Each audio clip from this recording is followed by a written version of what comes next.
तर मी आज तुम्हाला सांगणार आहे श्री स्वामी चरित्र सारामृत याच्यातील अध्याय 1.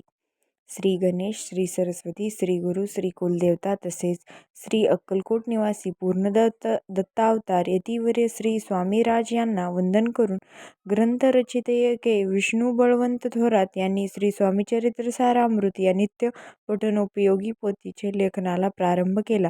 सर्वप्रथम आरंभ देवता व श्री सद्गुरू यांना वंदन करून जगचालक विश्वनियंता श्री विष्णुदेव यांची स्तुती ग्रंथकर्त्यांनी विविध गुणविशेषांनी केलेली आहे. श्री विष्णुदेवांचे सगुण रूप वर्णन, त्यांची आयुधे आणि वाहन यांची महती वर्णन करून पुढे ज्याची महती वर्णन करण्यास वेदही असमर्थ ठरले त्या महाविष्णू अवतारापाशी श्री स्वामीचरित्र सारामृत निर्विघ्नपणे लिहून पूर्ण हो असे आजवरही करण्यात आलेले आहे.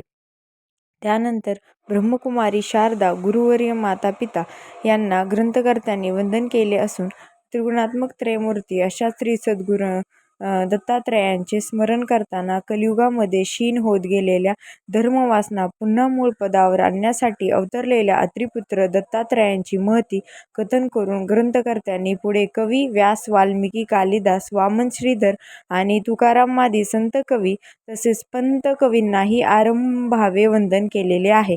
आपल्यापाशी ग्रंथनिर्मिती करण्याचे सामर्थ्य नाही याची कबुली देताना ग्रंथकार पुढे असेही सांगतात की समस्त देवदेवता, साधू सज्जन, संत पुरुष आणि कविश्रेष्ठांनी आशीर्वाद रूपी बळ पुरवले तर माझ्या हातून श्री स्वामीचरित्र सारामृत लेखन निर्विघ्नपणे आणि विनासायास होईल. आणि इथेच या पहिल्या अध्यायाची समाप्ती होते.